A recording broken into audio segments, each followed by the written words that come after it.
What's up, everybody, and welcome back to the BallGame podcast. I am the innocent bystander, Matt Sullivan. I'm Tom. I'm Chris. And we have the most special guest today. Please introduce yourself, my good friend. Thank you for fucking coming on today. I'm so excited. I'm back. I'm back. It's your boy O Sleazy, man. I'm so happy to be back with the guys, man. It's gonna be a fun one. I should have said I was Randy Moss. It was a missed opportunity. A great friend of the show. We are very happy to have you here on the final episode prior to Thanksgiving for BallGame. So happy Thanksgiving to everyone. Yep. If you are watching this, even if it's after Thanksgiving, happy post-Thanksgiving. I hope your Thanksgiving was wonderful. It's an NBA episode today. A bunch of stuff to talk about. We're going to be doing a debate between two teams who are pretty much in a similar boat at the current moment, the Kings and the Thunder. We're going to be talking about a few other teams that it might seem as though things are going very much down the drain so far this season. And then, of course, we're going to talk about some Thanksgiving stuff because it's topical. So without further ado, first thing I wanted to talk about, two teams that have been incredibly hot and are towards the top of the Western Conference at the current moment. And that is the Sacramento Kings and the Oklahoma City Thunder, two teams that I feel like deserve to be spoken about now to this point in the season. Both teams have been incredible. De'Aaron Fox missed a few games early in the season. The Kings were, a below 500 team for a little while. And then all of a sudden Fox comes back, and now they look like one of the best teams in the entire NBA at the current moment.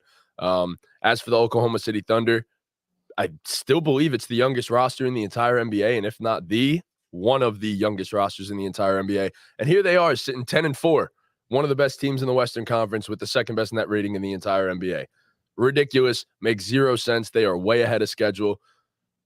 What team do you guys think has, and this is the question I'll ask, what team do you guys think has the chance to make a deeper run in the postseason and continue this success from the start of the year? I'm not starting. When do you start? All right. So I believe in the Kings more long term. And the reason why I believe in the Kings more long term in the future is I just think the Kings have more juice offensively. I think that's pretty obvious that the Kings have more juice offensively. They have a guy like De'Aaron Fox.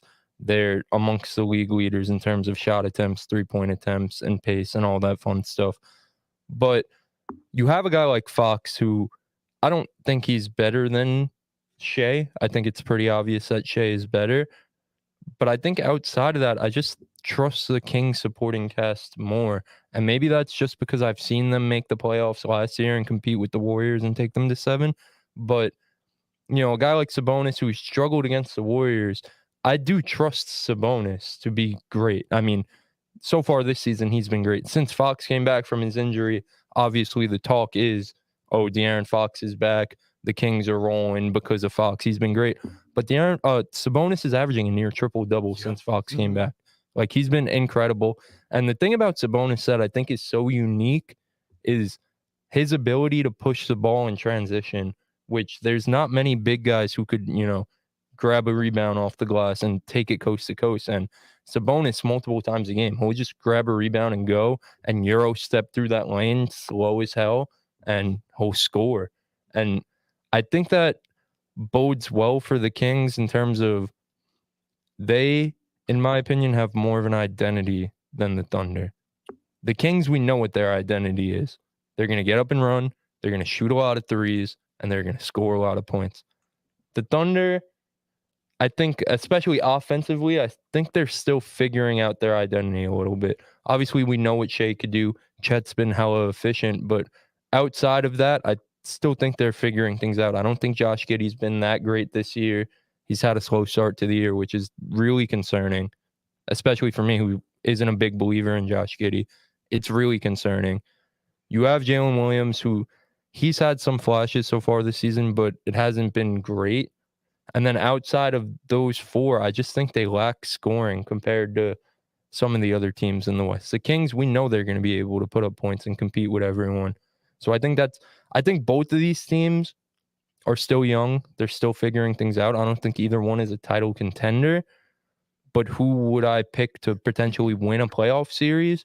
I'd probably go with the Kings. Yeah, I'm gonna also take the Kings to make a deeper playoff run. Just because, like you said, they've done it before. I'm gonna take a guy like Mike Brown, who's been around a bunch of a winning organization, and was the coach of the year last year. And the only real concern with the Kings would probably be Fox off the floor. I don't know what the numbers are, but I can't imagine they're too great with him off the floor. I was trying to find it. I can only find their rankings when he didn't play, which it is. It's night and day. I mean, they're way 6-2 better with him in their 8 games. Yeah. Yeah. So that's they are the third net defense with Fox in their games versus 15th without. And that was our biggest concern with the Kings coming into this year, was the defensive side of the ball. And the other thing is I just trust Sabonis and Fox, who have been together longer than Chet and Shea. And not to say you can't trust Chet and Shea. I mean, they've absolutely been hoping, Chet especially, man. He's a cringy motherfucker, but that guy can play basketball, man. For sure. But I would love to see the Thunder make a run, but it just feels like a team that, they're really young, like you said, the youngest in the league, and that is going to come into play when you go into the playoffs against, a team like maybe the Lakers or the Warriors or whoever you get that's been there and done it before. We saw that last year with Sacramento. Like, you're just going to take the guys that have done it before. And so, yeah, that's what I'm going to do with the Kings. Oh, Sleazy, who you got? Yeah, y'all pretty much hit it right, because how Chris said, the Kings have more of a identity. We know how Mike Brown wants these guys to play. We already know. We know how Fox and Sabonis are going to play. We know how Keegan Murray, Malik Monk, Kevin Huerter, their roster, there's not really that many holes in that Kings roster if you compare it to how, outside of SGA and Chet and occasionally Lou Dort, how bad the OKC roster is. It's really night and day. And me personally, it's not really a knock on the Thunder, because I think they can make some noise in a playoff, potentially, whoever they get matched up with. But in terms of like who would I trust more, it's the Kings. It's kind of obvious. All right, so I guess I'm going to be by myself on this one, because I'm siding with my guys, the Oklahoma City Thunder. I was very high on them coming into the season, and nothing's changed for me in that regard. Lou Dort has somehow turned himself into a flamethrower while simultaneously being one of the best perimeter defenders in the entire league. Shai Gilgeous-Alexander, you could argue, is one of the 5 to 10 best scorers in the entire league, and I don't think there's a man in the NBA that can really defend him. Chet Holmgren is a guy that's going to be flirting with 50, 40, 90 this year, while also being one of the better rim protectors in the entire league, and a 7'2" unicorn, might I add. The only thing that gives me pause about this roster is the fact that they lack size. And that's a bit of an issue for me, especially in the West, with a guy like Jokic, with a guy on the Kings such as Sabonis, who's just an absolute bully as well. That's something that gives me a little bit of pause. But at the same time, this roster is so malleable, and it's positionless basketball to a T. And I find that to be like the coolest thing ever. They don't have a set identity, but that's also because they're good at everything. They're one of the best teams in the entire league in defensive rating, one of the best teams in the entire league in offensive rating. I believe it's 7th in offensive rating and 4th in defensive rating at the current moment. They have an identity of being able to do everything. And that's the thing. Even your star player, Shai Gilgeous-Alexander, is a solid defender. It's not a guy that you could attack over and over and over again. So yeah, all in all, I love this roster. Yes, Josh Giddey got off to a little bit of a rough start, but they also have J-Dub. They have Chet. These are guys who could pick up the slack at this point. And Isaiah Joe, might I add, has been an absolute flamethrower as well, still shooting 50% through 14 games this season from 3. I mean, these guys could shoot. These guys could defend. Everyone can pass and make a play for their teammates, and I just find that to be incredibly intriguing. And it's an offense that, like, I feel like it's almost impossible to stop to a certain extent. So I believe that the Oklahoma City Thunder have arrived already. Yeah, I feel like with the Thunder, Chris, you kind of touched on it. It does still feel like they're figuring out how to get the best out of everyone, like J-Dub, like Josh Giddey. And that's all for me. In 2 weeks, this could be a completely different conversation, I think. the Thunder can get hot. The Kings, we know, can get hot. And it just feels like the Kings have a better system in place, like to get, like I said, the best out of everyone. Keegan Murray's been picking it up as of lately. And they really want him to take a step and be that real third option for them. So, yeah, I just trust the Kings' consistency a little more. I mean, I guess that's fair. They've been there and done that, so it's not like we could look at the Thunder and say like, and like they lost in the first round. Like I know that's not anything. No, but like when you look at that, exactly, they pushed the Warriors. Like, that's what I want to say. Like because people are going to be like, oh, they lost in the first round. What have they done? It took a Steph 50-point game to beat. Exactly. Yes. Yeah, perfect. Like it took a Steph. Yeah, it took a Steph 50 piece. Which granted, the Warriors proceeded to then get smacked around a little bit by the Lakers, so that win didn't look as great, but it was a playoff win. Yeah. Nonetheless, it was a playoff win against the team that had won the championship the year prior. Like it was almost a playoff win against the team that had won the championship the year prior, a team that we consider a dynasty, which we'll talk about in a little while. And yeah, I mean, it meant something for the Kings, but at the same time, I feel like that relative unknown with the Thunder is also what keeps me so intrigued. And I do think that come playoff time, Shea is a guy that, in my personal opinion, from what I've seen of Shea and what I think of Shea, I think he's a guy that elevates his game in the playoffs. And look, man, Jalen Williams is just figuring it out more and more as this season progresses, even through 14 games. So who knows? By the end of the year, we could be talking about 2 20-point scorers on this team. So with Chet Holmgren potentially being right behind him. So I'm excited. I love this Thunder team. And I think the future is super bright. And I think the future is now. Honestly, I think they're ready to go for a playoff run this year. So maybe just add one big. That's all I could say. Yeah. Add one big. Another thing to point out is I will give the Thunder credit for absolutely nailing the Cason Wallace pick. Yes. He's been Wallace has incredible awesome. for them. You know, he's only averaging 7 points, but he's a guy who his value is way deeper than the box score. We knew that coming in. He was arguably the best perimeter defender in the entire draft class. And he's shooting the shit out of the ball right now. You know, it's low volume, but he's shooting 54% from 3. I'm looking at a shot chart right now.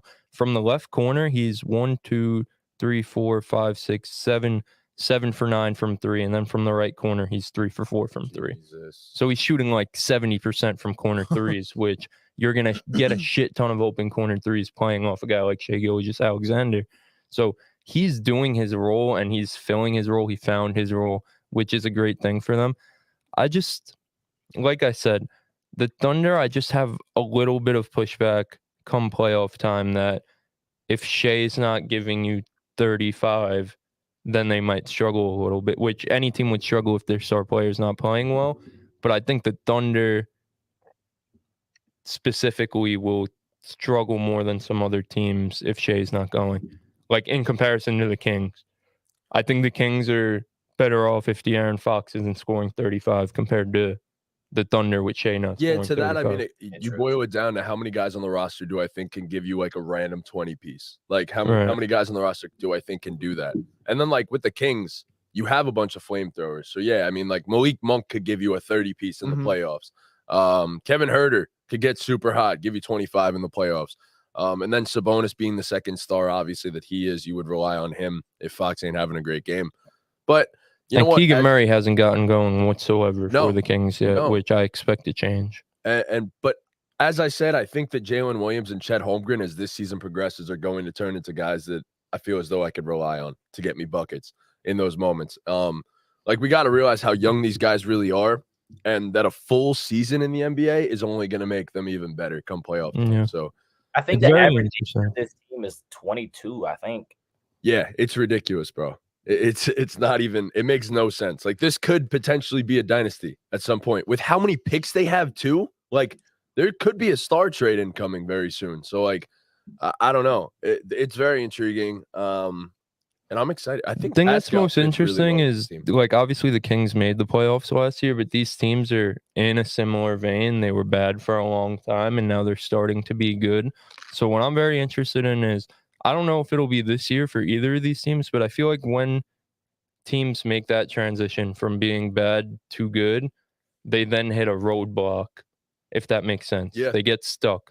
You know, you make the playoffs a few times, you maybe win a series here and there, but you never make it to the finals. You never make that finals run. And then there's another move to be made. Yes. If that makes sense. like the Celtics, let's just say, going out and getting Kristaps and Drew Holiday, the Bucks going and getting Dame, like these elite teams, they'll hit a roadblock and then there's a move to be made. So I'm very curious to see what the future is like for both these teams and what moves they can make. So like I might as well just pose these questions then, since we're on that topic now. The Kings have obviously been super intrigued in a few guys.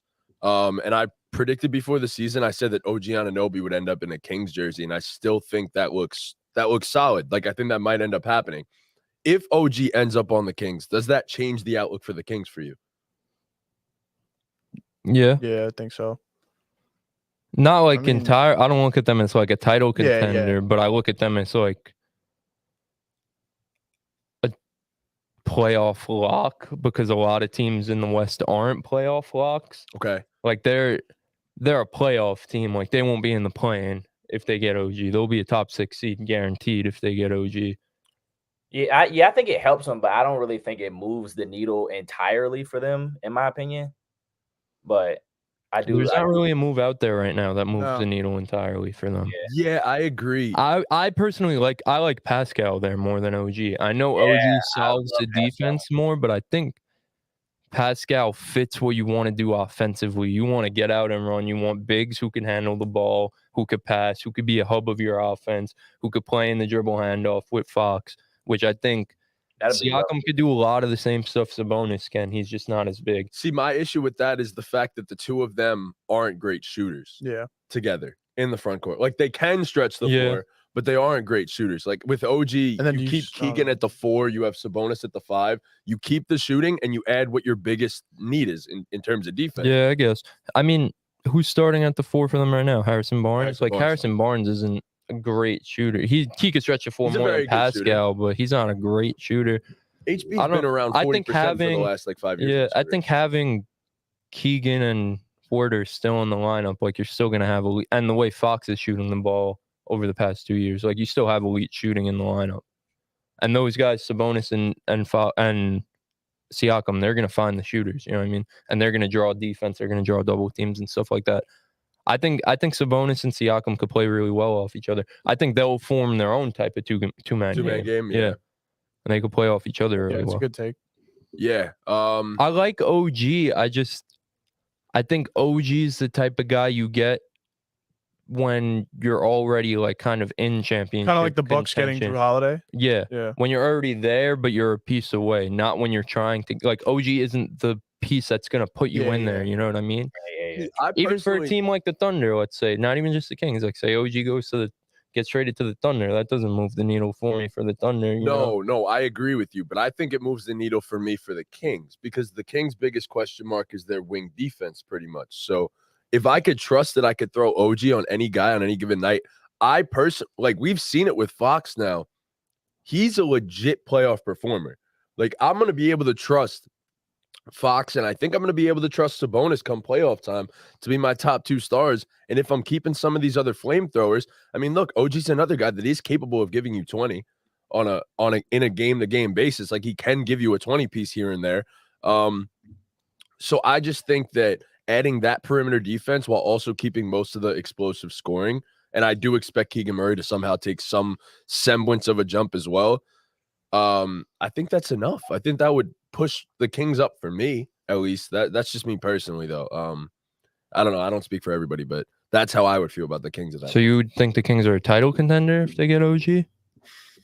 I think they're right on the outskirts of that title contention. Like there's a clear cut few that I'm sorry, but nobody's touching a certain number of teams in terms of the title contention window. Like I don't give a fuck like who you add. You're not touching like the Bucks, the Celtics, the Suns, the Lakers.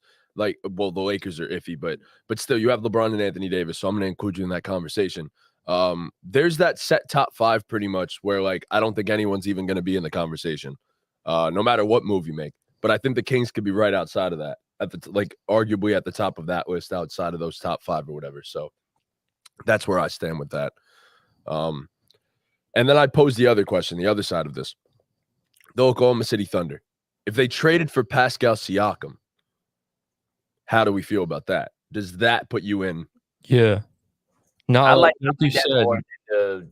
the Kings. I was gonna say I like him more on the Thunder than the Kings. But I like him more on the Thunder, personally. I think he fits more with the Thunder, given that Chet is a stretch big the way he is. No, yeah, that moves mountains for me. See how come to the Thunder. Yeah, absolutely. Okay.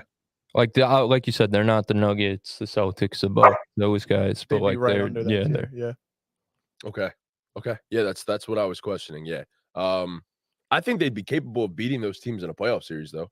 Crazy enough. If they got Pascal. With Siakam, yeah. If they got Pascal and somehow. So that's how I feel about the Kings. Like they showed that they're pretty much good enough to get out of the first round last year. Like we said, it took a 50 piece from Steph, but they get Pascal or OG. Like they could definitely get out of the first round, and who knows from there? Exactly. Yeah, who knows from there? We've seen it happen before, Yeah, depending on who they match up with, that could it all depends on seeding and a lot of teams. In boxing, they always say styles make fights. Same thing with the NBA. Styles make good series. About matchups, so it's all about matchups. But yeah, all right. So that's our Kings Thunder debate right there. That was a fun one. It was cool. All right. Now we got to get sad, guys. We just talked about two teams that are on the upswing. Now we have to talk about two teams that are on the heavy downswing. And the first one is the team that played the Kings in the playoffs last year, and that is the Golden State Warriors. Draymond Green just got another suspension due to putting Rudy Gobert in a headlock. Shout out Rudy and the T-Wolves, man. Put Rudy Gobert in a headlock, and here we are. The Warriors' downfall is currently happening. Klay Thompson looks like a shell of himself. Steph Curry is still Steph Curry, which is unfortunate that it's being wasted away now, his final prime years, with a team that just seems like they aren't getting their stuff together at the current moment. Is this the end of the Warriors dynasty? Man, I hate to count out the Warriors, but they look old. Like they look old and slow. Facts. Chris Paul looks old. Like he's been good for what you want from him, but he's just not doing it for you. Klay Thompson looks old. He can't move on defense. He can't get separated on offense. He cannot create a shot for himself anymore at all. Like you have to get him looks. He can't go. He can't. Crazy. He can't create off the dribble. He can't get to the basket. Who else? Wiggins. Wiggins hasn't been great. I mean, it's just like I said. They look tired. They look done. I think Draymond just took his frustrations out on Rudy Gobert. There was no reason to put that man in a headlock other than internal struggles. So Draymond is hilarious. Draymond is something, man. Draymond is Draymond. And they just they give the ball to Klay, hoping they're gonna get the old Klay. They're not getting the old Klay. He's gone. And yeah, he's gone. He's he's living it up somewhere. But it really looks like it. That's all I'll say. It really looks like the time has come. But when you have one of the 3 to 5 best players in the world in Steph Curry, anything's possible. So, and the Warriors aren't afraid to, they know their windows now while they have that top 3 to 5 player, as I said. They're not, I would hope they're not afraid to make any moves necessary if they can.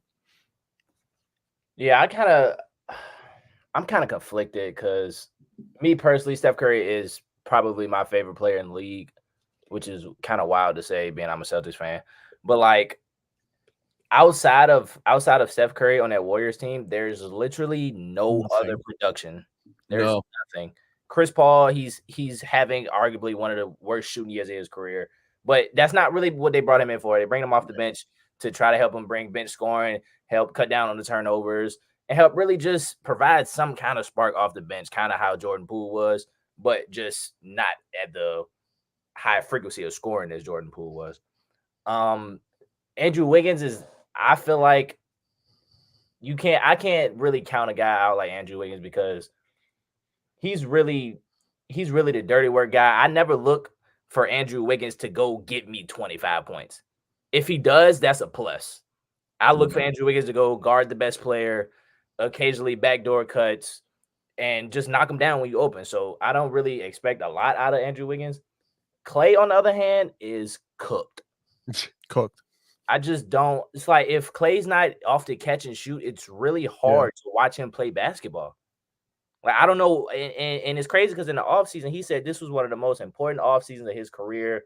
that he was taking it really serious and he was really looking to come into the season as a quote unquote new Klay Thompson. And Could he's have just fooled been me. like, Lying motherfucker. No, you're right. He did come in as a new Klay Thompson. Yeah. He came a literal the new worst Klay Thompson. Man, it's hard. It's hard to watch that team sometimes if Steph's not going for 40. You see what I'm saying? But man, I like Draymond though. Yeah, me too. Thing with the Warriors is they just don't have the juice like they once had. And DeShields was saying this in the group chat the other day that they should have never traded Jordan Poole, and I'm I said the same thing. Kind of had to. low-key kind of agreeing with him. I mean, the Warriors, I'm filtering everything over the last 10 games because the Warriors in their last 10 games are 3-7. So when I look at all these stats, like they're amongst the league lead in terms of shot attempts and 3-point attempts. They're 28th in field goal percentage over that time. Like they just don't have the offensive juice. And then I'm looking at their player stats. Yeah, Steph's averaging an even 30 over the past 10. He's shooting 45% from the field, 45% from three. Steph Curry thing. Yeah, he's been insane. But then their second leading scorer is Klay Thompson at 13.6 on an inefficient 13.6, not even shooting 40% from the field. After that, it's Wiggins, then Kuminga. That's got to be the biggest drop from top to second best player in the entire league. A 17-point 17 point gap is ridiculous. That's insane. Like they just don't have the juice that they once had. And even if Klay Thompson and Andrew Wiggins turn it around a little bit and they get up to their, like I said, over their last 10, Klay's at 13.6, Wiggins at 12.3. Say they get up to 16 apiece more efficiently. Does that move the needle? Yeah, it does. It does. It doesn't make them championship. It doesn't make them championship contenders, but it wins them more games. I mean, I know, but we're talking about the Warriors. It's championship. Okay, all right, then no. Agreed. Then no. We're talking about is the dynasty over. We're talking about championships here. They just don't have the offensive juice outside of Steph Curry to compete with some of these teams. I mean, you look at the Nuggets. We know the Nuggets could put up points. You look at the Suns. We know the Suns could put up points. The Lakers obviously aren't as elite offensively as some of these other teams, but we just saw the Lakers handle them in the playoffs. Yeah. Absolutely handle them. And then you look at all the other teams, all these young teams. They want to get up and down and put up points. The Kings, the Thunder. Yeah, they run that back with the Kings. The Timberwolves, even the Timberwolves are a great defensive team, but the Timberwolves will get up and down and put up points on you. Like there's a bunch of young, hungry teams in the West, big team that wanna put up points. And I just, even like the Warriors, defensively, I don't think they're the same. Partially because Draymond's missed some time. I'll give them that excuse, but the bench unit's been okay. Like they've had their flashes, but am I really trusting Brandon Podziemski to give me quality minutes in the playoffs? Dario Saric. I don't trust those guys, bro. I was gonna say though, give Pods has been great. No, Pods has been cool for them. He's been awesome. He fits. He could, but he's a plug and play guy. You could plug Pods into any offense and he'll figure it out. He's been awesome. Moses Moody's been cool for them. He's been better. Rough. Like Kuminga and Moody just aren't, which is so disappointing. It sucks. They were supposed to be the next gen. Yeah, and it's okay that they're not. It's okay that they're not these superstar next gen players, but they're just not getting better. Yeah, excuse me. They're just not getting better. It feels like, and I don't know what this team does to get better. I know the Warriors fans are they've been complaining about Steve Kerr since KD left. About his rotations and some of the stuff he does. So it seems like Steve Kerr isn't doing a great job coaching. The players clearly aren't doing a great job playing. And I don't know how this team becomes a title contender, even if they make a move or two at the trade deadline. I don't know if what move is there to make. Yeah, I don't think there's anything out there that they can't go get. Cat, right? I don't they can't. I don't think they can't trade for Cat or Pascal. I'm telling you, the T-Wolves ain't making no fucking. At this point, I don't think Cat's available. I will say, I think Pascal moves the needle for me. I was actually about to say that was my next name. If you can get Pascal, that moves the needle for me. But are you gonna trade Draymond? How are you gonna get? You're gonna trade Wiggins? Like, how are you gonna get Pascal there? You have to their attach bench shooters is gonna have onto to it. get a lot worse. I'm gonna be honest with you. It's gonna be Clay, and it's gonna be a Yeah, lot of picks. probably. Yeah. It's gonna be Clay, and it's gonna be any possible pick and young player that you have. Moody, Kuminga, yeah. Like that's literally what it's going to come down to. Probably gonna be Clay is Clay, expendable now. You Moody. can forget about it. So then let me ask. Clay hasn't been great. Clay is expendable right now, right? Cool. I agree. Clay, washed. Who do you plug in? If you trade Clay, where is your shooting outside of Steph? If you're trotting out a lineup with Wiggins, Draymond, and Siakam, I mean, but if you don't trade Clay, the shooting is still bad with Clay. He's basically a decoy. yeah, exactly. You also, but exactly. but then I get what you're saying, though. I get what you're saying. what's the lineup? Like, you're not I think plugging. you're starting Podzimski at that point. Jesus Christ. Yeah, now I'd rather keep Clay. Fuck it. Yeah, I like Podzimski. I know, a but good the Warriors are trying to basketball win player. championships. I think he's capable of, as you said, being a quality plug and play. Like If you're trying to win now, I don't think that's the move. Surely. I mean, it's so Wiggs. early I in think the Wiggs season, will man. also be shooting better as the Dev season was in the progresses. chat and says I agree. Levine. Levine makes a lot of sense. Levine definitely moves Levine mountains moves for me. mountains for me with the Warriors. That is a good option. Not gonna Levine lie. moves mountains, and given the fact that he wouldn't come incredibly expensive. But what does that trade look like for Zach LaVine? Also, Probably the Klay Thompson same. and like I'd say 2 first-round picks plus like Jonathan Kuminga. That's probably what I'm not mad at that. I'm not mad at that. They have to. And I mean, Zach gives you the hypothetical Klay Thompson shooting. True. Zach LaVine brings that, also being a capable ball handler. I think he'd benefit from the move in a No, he similar definitely vein, moves the needle. in a similar vein of absolutely. where Wiggins benefited from going to a winning situation. I think Zach would be more locked That's kind of the only move that would. Yeah, but I think for the price they can get Zach at, I think that's probably the only move that. Yes, I agree. The agree. Jordan Poole trade really does suck because like they're really missing him. Like I know he hasn't looked great in Washington. I hated that move from the start. It's so like, funny. it was just It's so funny because like he's miserable there. It seems. And now the Warriors are miserable. now the bro. The Warriors video are of him miserable just without like him. in the timeout, like just looking at the play and then looking away, and then they go out and he's just like, "Whoa, what we doing?" I'll figure it out. Can be, And he fumbled Ruby Rose. You seen that? Yeah. I can admit that it didn't work for either side. I feel like in a way. It was for money purposes, honestly. Yes, it Money was. purposes, and obviously there was locker room drama with that. Yeah. So Yeah, I get he had to go, but like it just they needed him, and you know, yeah. The Levine trade is the only one that moved Yeah, anything for true. me. It just stinks because it's like, even when they won the ring 2 years ago, Jordan Poole we saw Klay Thompson was regressing. right? So it's just like, how do you trade the replacement for that? Yeah. Like, for a guy like, listen, Chris Paul is great at what Chris Paul does, but Or you trade He's not. CP. Chris He's not Paul for isn't them, going to bro. give you that juice that Jordan Yeah. Poole is giving. Like, they're clearly missing the juice right now. They're missing the juice, and I just don't know. I just don't know how you get it. You could trade CP in that case for Levine too, and give a similar package because he and I don't Klay think Thompson at this the point Bulls have want that, exact though. same value, and it's nothing. What happened? Oh, Sleazy, I'm sorry, I don't think the Bulls would want CP though. but I don't think they want Klay Thompson either. We want expiring contract. Yeah. That's exactly what it is. It Yeah, doesn't. yeah. That, Right, yeah, CP and Klay Is Thompson Clay at this point expiring? have the exact I Yeah, because believe they he didn't is. extend them, right? Have the exact same fucking value, and that's nothing. That is an expiring contract, and that is that. Yeah. That's it. They have the exact same amount of value, so I don't think it changes anything. And if you keep Klay Thompson, is he willing to move to the bench? Like At this point, I don't really think he has a choice. yeah, I agree. And if he's your sixth man, That's I feel not better bad. about that. That's I not feel bad. better about that because then you don't have to rely on him giving you 20 points per night or 17 points per night. Because then at that point, it just becomes, oh, is Klay having a hot night? Okay, then we're going to keep him in the closing lineup. Is Yeah. Klay not having a hot Yeah, night? but Okay, it's- we could keep him on the bench. It's not just doing anything. so rough with Klay because Klay made such a name for himself, obviously being such an elite, great, one of the best shooters we've ever seen, but Yes. also by being arguably the best 3-and-D player in the Yeah. NBA for like a 5-year stretch, doing everything else he can on a basketball court other than shooting.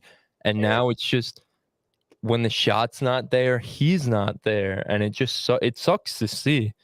Yeah, like some Warriors game I watched when Clay's shot is not falling, he's so mentally checked out already. It's like, Yes. why he's thinking to himself like, why am I even playing? If He gets the ball, like dribbles a little bit and just chucks up a shot like late in the shot clock or something like that. That's all he does. He just chucks up bad shots or he turns the ball over. Like he's just. I think the Warriors are just keeping him for like nostalgia purposes at this point. Well, like, that is what it is.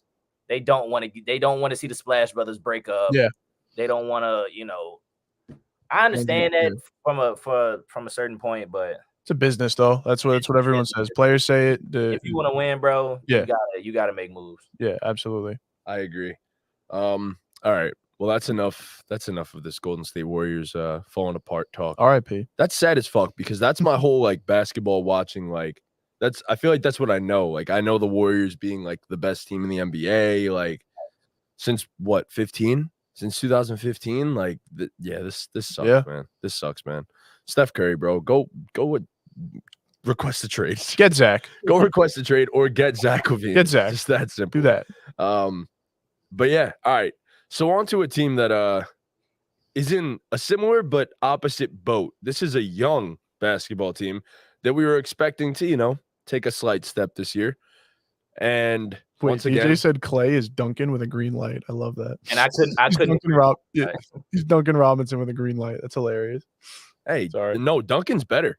He said he also said at this point in time, he's not even as good as Duncan Robinson. Yeah, he's not. He's literally not as good as Duncan Robinson right now. Player. Go ahead. Sorry.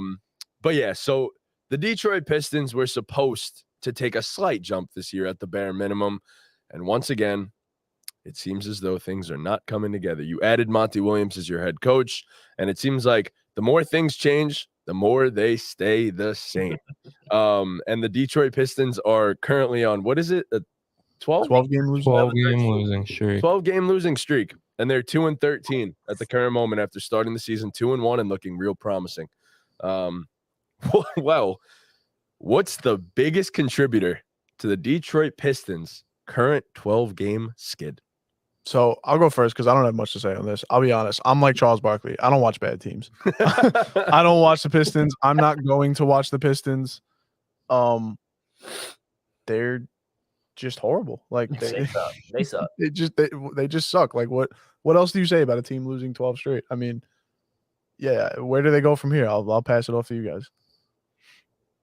I mean, I had high hopes. Well, I don't want to say high hopes. I kind of. With them getting Monty, I thought there was going to be – I think that was their change. Yeah, I thought that was going to be something to, like, at least put some kind of fire under these guys' ass and make them actually want to play basketball.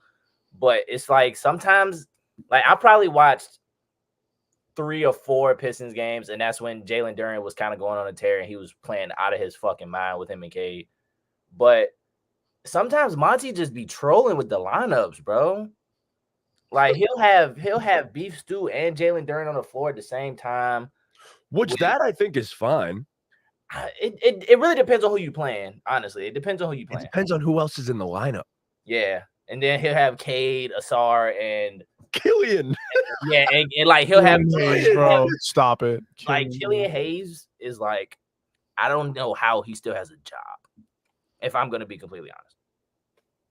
Beats me. Yeah. Beats me at this point. Yeah, it's certain like I think they just suck, bro. I think that's really they have no veterans either. Yeah, like, it's like see they do. Alec Burks, baby. Like I'm just cool. He's a vet, but he's not a leader. He's not like a culture instilling vet. Yeah, facts. So I'm not gonna speak too much on this either. I haven't watched a bunch of Detroit Pistons basketball. I've maybe watched 2 games so far this season. But the biggest frustration for me is the exact reasons that you just brought up, Sleazy. These lineups. What the fuck are we doing? Why do you have Cade, who has clearly shown that he has like legitimate star potential and, give him some sort of runway to the basket. But instead they do the complete opposite and have 3 guys on the floor, because I want to give Beef Stew his credit. He's turned himself into a legitimate 3-point shooter. 3 guys on the floor that can't stretch the floor. Killian Hayes shooting 30% from 3. Asar Thompson, I feel like airballs 2 or 3 threes a game. But do not get me wrong. Asar will be a very, very, very, very, very good NBA player. Yeah, facts. And already one of, if not the most effective perimeter defenders in the entire NBA. That needs to be out there right now. But there is one thing that he is not, and that is a shooter. Aside from that, Cade Cunningham is now getting on a floor that is so cramped with non-shooters that you're basically taking away what he is so capable of doing, and that is getting to the rim, that is creating space for himself. There's no other threats in the lineup. If you take Killian out and you put Alec Burks, I can promise you there will be a big difference in that alone, given that Alec Burks shoots 40% from three. You get Bogdanovich back, that will be a big difference in just plugging him in, giving another guy that shoots 40+% from three.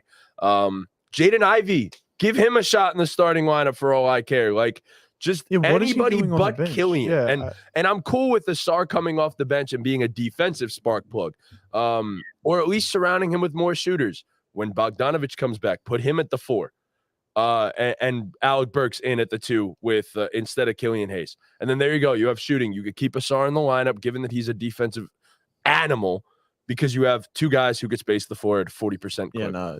Killian Hayes in a starting lineup in 2023 is just nasty. out of this world. He's the Zach Wilson of the NBA, bro. He is. No, he is. What's he doing out there? That's a great way to put it. What does he have on? What does he have on? And it's crazy because like the Detroit roster it's not terrible, but it's like it's not this bad. It shouldn't be this bad. Like they don't have no offensive schemes. I feel like they don't run no sets for nobody. They just go out and run the floor. If you get open, you open.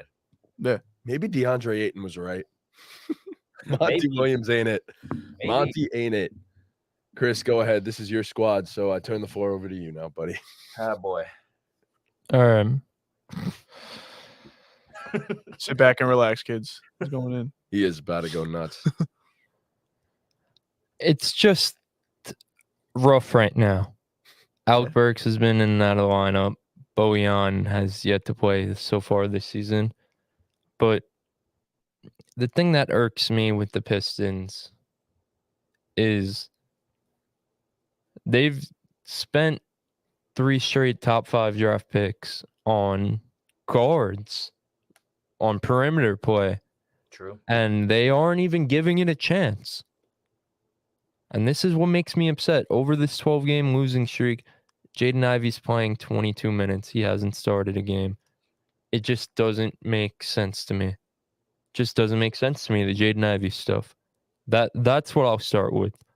I don't understand how you could draft a guy in the top 5 who has all this potential. Everyone's talking about after the draft last year. The Pistons got the steal of the draft. He should have been the 2nd overall pick. Jaden Ivey is like that. That's what I was saying. Yeah. And then he goes into his 2nd year, and you don't even give the guy a chance. You start Killian Hayes over him. Killian Hayes. That's who you're starting over him before giving this guy a chance. It doesn't make sense. So that's one.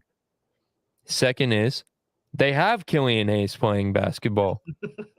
And he's not good. He's a 40% shooter from the field. He shoots 32% from 3. On a good day, 40%. Right.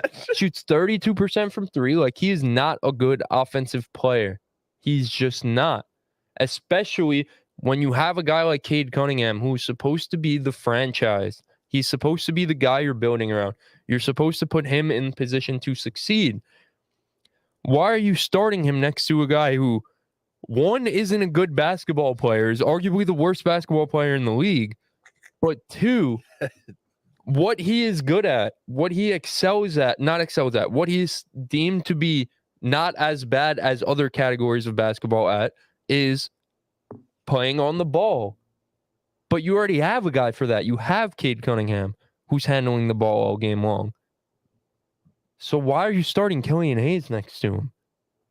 You have options. I think Monty is really trying to unlock something in Killian that's just not there. It's just not there. At that point, start Marcus Sasser. It's just not. It just sucks. Oh my God! Yes, please. At that point, start him. At least he can shoot the ball. Right. Yep. It just sucks because we watched Killian for 3 years already, and we said he sucks. And they kept playing him, and a lot of it was due to guys being out because they were tanking and shit like that, and he gave them the best chance to lose. But now you bring in a new coach who went to a finalist with the Suns. You made him the highest paid coach in NBA history. You would think we're done with this trying to lose shit. We're done with this sabotaging Cade Cunningham's career shit. But Monty Williams is no different than the rest. He keeps trotting Killian Hayes out there, and it doesn't make sense. And I'll say this. I'll say a few things before I end, actually, because I'm not done yet. Cade Cunningham is a good basketball player, and Cade Cunningham could potentially be the engine of an offense. Mm-hmm. Let's not judge Cade Cunningham based off this, please. We talk about it all the time. We talk about it with Justin Herbert. I was actually about to fucking say exactly that. Talk about it Chris. with Justin Herbert. Wow, I'm glad you brought that up. I was about to say the exact same thing. So It's either, in the NBA, bro, it's either you win or you suck, bro. It's no middle ground. Yeah. With NBA discourse, yes. Yeah. We could acknowledge the fact that Cade Cunningham hasn't been that efficient. He's amongst the league leaders in turnovers. But he always has the ball in his hands, and he has no spacing around him. Yeah. Asar Thompson is out there getting guarded by centers.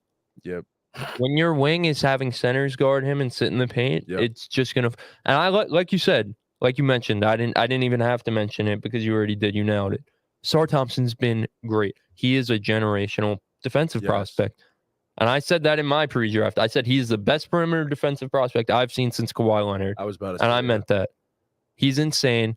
The stocks, the steals, and the blocks, like he's going to get all those. But he is a non-factor in terms of shooting the ball. You have Jalen Duren, who's been great in and out of the lineup, hasn't played recently during this losing streak, but he's a non-factor shooting the ball. You have Killian Hayes, who is a non-factor shooting the ball.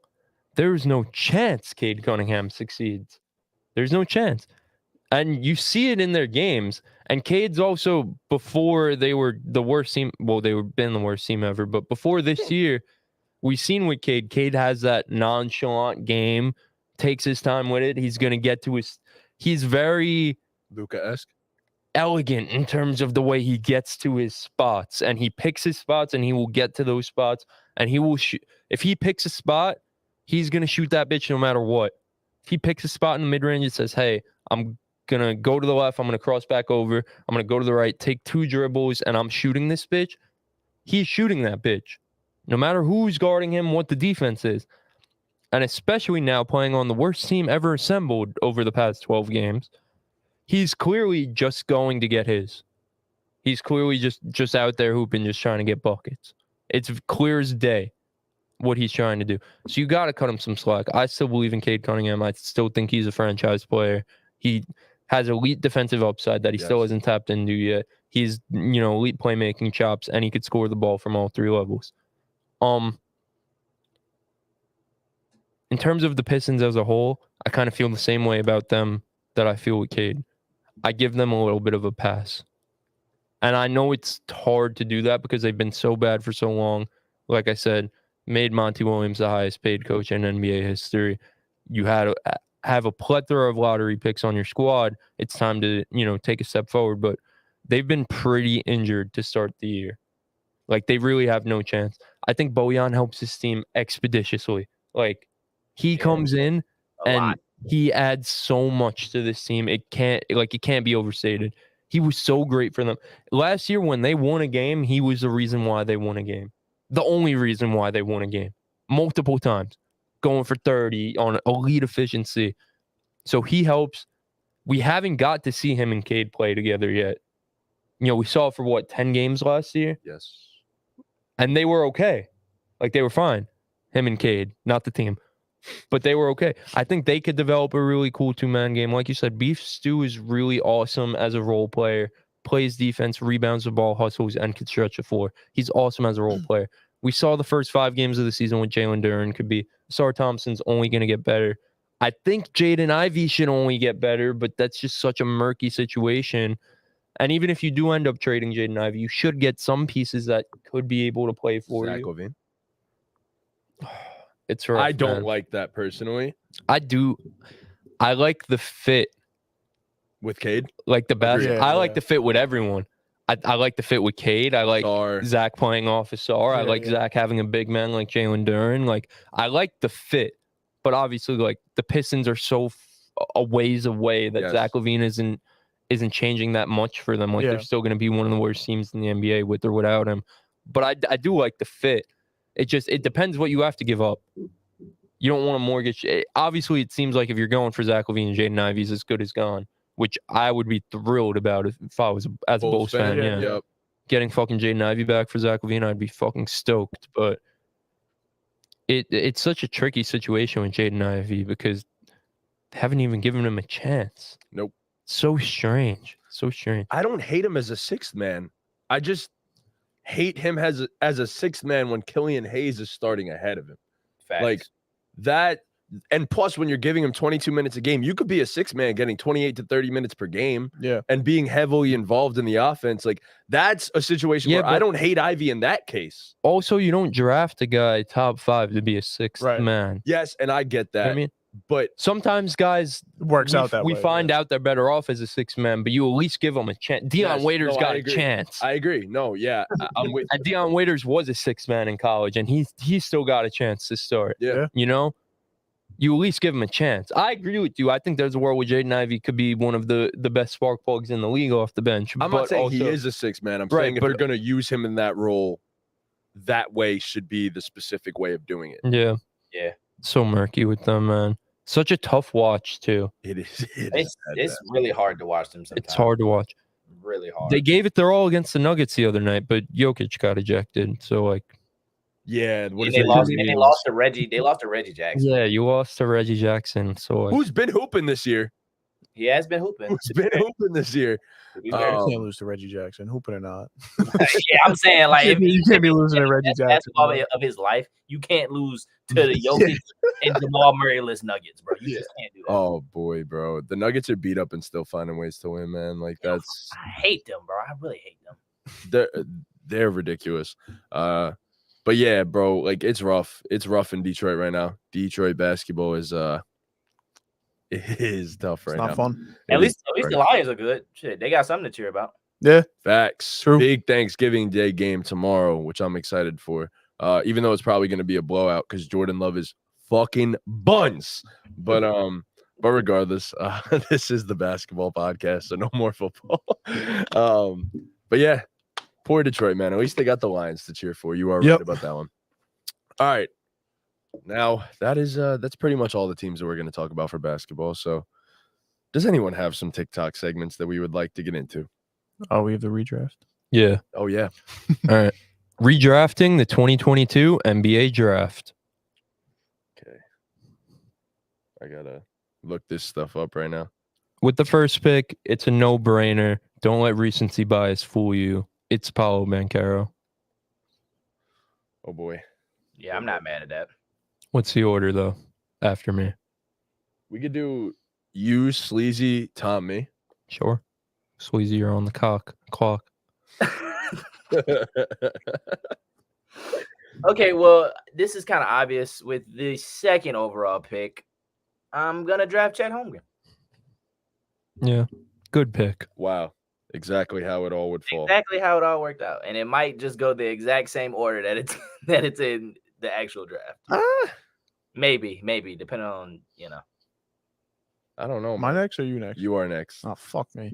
I don't want to be next. Well, it's how the Shoulda- cookie crumbles, buddy. Should it go in the same order? No, Mm, I think don't so. I don't think personally so. think so. You know what? Fuck the order. With the third pick in the 2022 NBA redraft, I'm going to select Keegan Murray. Ooh. I know he's gotten off to a rough start, but I really like Keegan Murray, the prospect. Yeah, I think I'm not mad at that. I'm not He's mad at he's a guy you can plug in anywhere, and I really do think he can find success. I have a lot of faith in Keegan Murray to get it going this season. I do like Jabari Smith, the player, but I do think there's a player that I talked about earlier in this podcast that I would take here, and that is with the fourth pick in the 2022 NBA redraft. I'm taking Jalen Williams. that. Oh from wow, J-Dub. I did not see that coming. J-Dub. Why? All right. With the fifth pick. Me Oh too. man. Yeah, after this. I feel like, how did you not see that coming? Jalen's amazing. He's top 3 in this. I would have taken him over Keegan, my personal opinion. But I don't hate the Keegan pick. Yeah. That's me.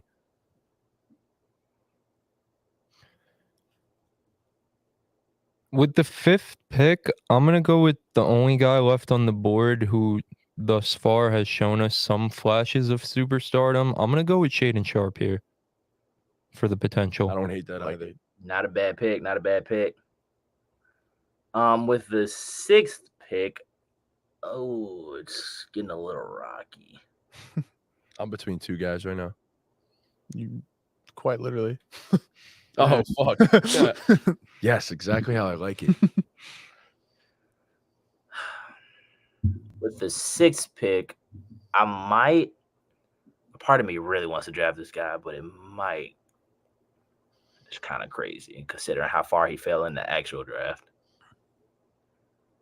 Just pick it, bro. It's vibes. Yeah, just go with vibes. All right, I'm doing it. Fuck it. With the 6th pick, I am taking Walker Kessler. Ooh, that was gonna be my pick. I like that a lot. All right. It was either him or Christian Brown, in my opinion, but really, you're forgetting. Christian Brown was more. I think I'm taking care of it right here. Maybe with the 7th pick. Yes. Okay. With the 7th pick, I'm going to select Jaden Ivey, the guy we just talked about. I think we talked extensively about. Well, you guys more talked extensively about him, but there's a lot he hasn't shown us. I think he hasn't been able to, and I'm gonna bank on the ceiling. We definitely forgot about a guy to this point so far. That's his teammate, a guy that we also just spoke about, and that is with the 8th pick in the 2022 NBA redraft. I'm taking Jalen Duren. I really wanted to pick him, but I love Walker. I don't hate the Kessler pick. I was gonna take Kessler. I really love Walker, but I don't know. I'd take Jalen Duren's upside over Walker Kessler. So yeah, I'm not mad. I'm not mad at that. Yeah. I'm not mad at that. Can't hate. How many picks are we doing? We'll do one more time around. yeah, we could do that. Oh, man. Yeah, this is the point where it's tough now. I know who my next pick is if he doesn't take him. Take Johnny Davis. I think I know. Oh, Sleazy, is it who I think it is? Probably. So you might as well just go ahead and do it because I'm going to do it after you. I just don't think I could draft him here. You have to. If you don't do it, I'm doing it. I'm going to let you have him. I think I have to. Fuck, man. This gets tough here. Right here. Shit. With the 9th pick, I'm going to take Jabari Smith Jr. Have to. Yeah. Okay, I'm not going to lie. I thought you would have took Forgot he Mark was on the Williams board, over honestly. Jabari Smith. Who? Mark Williams. Mark Williams. Oh, that's a good one. That's I who wasn't I even wanted to take. considering Mark Williams, actually. I forgot I thought that's who you were going to pick over Jabari, honestly. What is it? The 10th? 10th to you. With the 10th pick in the 2022 NBA redraft, I'm going to take national champion and NBA champion Christian Brown. Nice. Love to see it. With the 11th pick in the 2022 NBA redraft, I'm going to select Mark Williams. So this is the final one? Okay. This is tough. All right.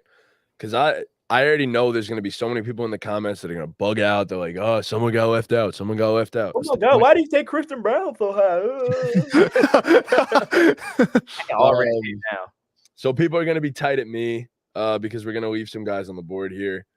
But I just like the archetype of this player more so than I do any of the other ones here. And that is with the 12th pick in the 2022 NBA redraft. I'm going to take AJ Griffin. Wow. Wow. That is not the name I was expecting. And not at all. I can't believe Ben Mathurin went undrafted. Yeah. I really wanted to take him. I really thought one of y'all were going to take him. I love the archetype of a 3-and-D guy like AJ Griffin. That's the I only thought reason when you said archetype, I thought you were going to go Agbaji. Nah. AJ Griffin go is just as good in my Yeah, Ben Mathurin going undrafted is nuts. We're casuals. Bro. I didn't draft Dalen Terry. I fumbled. I fumbled so bad. Fuck that guy. Man, good. Tari Eason went undrafted too. He's intriguing. Arizona legend. Who else here did we forget? Let's see. Andrew Nemhard has had a really good start to his career. Jeremy Sohan. Yeah, yes. I thought somebody was gonna take Dyson Daniels, but my Christian Brown pick was just straight off vibes. I know Dyson Daniels is probably the better basketball player, but respect my NBA champ. Is he though? I mean, probably not. What has Dyson really done? Like nothing, to be completely honest. Christian Brown fits. Respect my NBA champ. That's why I picked him. Yeah, no, I'm with you. Yeah, Christian Brown is awesome. Hardware talks, man. Christian Brown is awesome. So I have no faith in Jabari, says DJ, and none of that. I'm not gonna lie, Chris. You put me on the Christian Brown train, and I don't plan on getting off no time soon. Christian Brown's a fucking dog, bro. Yeah, he's a good player. He is a dog. I'm not getting off no time soon. All right. What's next? Talk time, right? Yes, sir. We have a plethora of We got a good amount of talks. We do have plenty. Who's up first? We could start with the actual NBA, the mostly NBA related one, which is the player who's going nuts. Oh, yeah. Okay. Hang on 1 second. If I brainstorm this quick, obviously, as we were sitting here. So if there's a name that I missed that you guys want to throw in there, feel free. But this is Would You Rather LaMelo Ball edition. Fuck, I was gonna say edition, and I was like, I think I'm supposed to leave it out. Would you rather LaMelo Ball edition? There it is. All righty. So yeah, let's get negative. First name up. This should be spicy. For some context, LaMelo has been hooping. I know Dean Wagner is out there doing backflips somewhere. Averaging 25.3, 8.3, and 5.6 in 13 games so far this season. Absolutely shooting 44.5 and 39 is the sole reason why the Charlotte Hornets win any basketball games, especially against a certain somebody's team. All right. I knew that was coming. Especially against a certain somebody's team. That is. Hey, bro, against an all-NBA defender. To send it in overtime was the craziest shot I've probably seen in real time. Him dropping Drew too was fucking nuts. He stepped on bro's ankle. We're not doing that. Stepped on bro's ankle. Drew went flying, but hey, he hit the deck, bro. That's all I'm saying. Drew ankle almost gave out on him. All right, ready? So the first name up is his draft mate, Anthony Edwards, the number 1 pick from that draft. Oh, yeah. This is pretty obvious for me. I think easily. Ant. I'm taking Ant, man. Okay. Yeah, I'm gonna take Anthony Edwards pretty convincingly. Easily Ant. All right. John Morant. Sorry, say that again. John Morant. It's a guy that has made the playoffs and done it in the playoffs. I'm taking John Morant. Even though he, likes to play he's a shooter. Play around over here. This is getting spicy already, huh? Yeah, I have to take John Morant. I've not only seen him go to the playoffs, but I've seen him elevate his game in the playoffs. I'm taking Ja just like ever so slightly. Though. Yeah, it's close. Yeah. James Wiseman. Who are we taking? James Wiseman. This next one might be, it hits a little close to home. Jalen Brunson. Fuck, man. LaMelo Ball. Yeah, give me LaMelo for the playmaking. But I love my boy Jalen. Yeah. Yeah, give me Melo. I don't really like Jalen Brunson. That's right. Hey. I don't like nobody on the Knicks. Spoken like somebody from Boston, bro. What the fuck, bro? I don't hate the Celtics. Why do you hate us? You're so much better than us. Like, that's the way of the road. That's just how the cookie crumbles. Don't blame me. Bullshit, sleazy. All right. Trae Young. I don't root for you guys anymore. I'll say it again. Trae Young. And it's pretty convincing for me. Do it. Yeah, I might gotta go Trae. Fuck. I thought we were gonna get spicy here. Tyrese Halliburton. Oh. Tyrese easily. Whoa. I don't think it's that easy. Clears. All right. Well, he does everything better than LaMelo. That's not true. Everything. LaMelo's known. LaMelo is known for his playmaking, and Tyrese is a miles better playmaker than him. I just don't necessarily agree with that, to be honest. I will take Tyrese, but I'm like this close to picking LaMelo. Like if Osleezy makes one more comment, it's LaMelo. Do it, Osleezy. Make another comment, please. Yeah, Content. LaMelo he's kind of ass, but All right, it's LaMelo Ball. All right, Chris. Oh man, I feel like you have to pick Tyrese by default here, but it's like, okay, yeah, me saying easily was kind of trolling, but it is close. But I'm still taking Tyrese. it's really picking hairs. I agree. They both have such similar skill sets. Low key though. Yeah. Yes. Key. Shit, I might have to take LaMelo, bro. Oh no. Situations matter too. LaMelo's doing this with a shit situation. But like we do this all the time. Pacers team isn't that like they're better than the Hornets, but they're not like Bro, they're you know what? You're right. I'll take Tyrese Halliburton because of the way it seems like he's elevating those around him. Sure. Beyond the assist numbers, they both get assists. Yeah. All right, and the last name I have here is Donovan Mitchell. Donovan Mitchell. Donovan Mitchell. Bro. It's Donovan. Oh boy. It's Donovan. Yeah, it's Donovan. Wait. Can I throw a name out there? Yeah, please, because I didn't. I have one that just popped in my mind ahead. immediately. Tyrese Maxey. Give me LaMelo.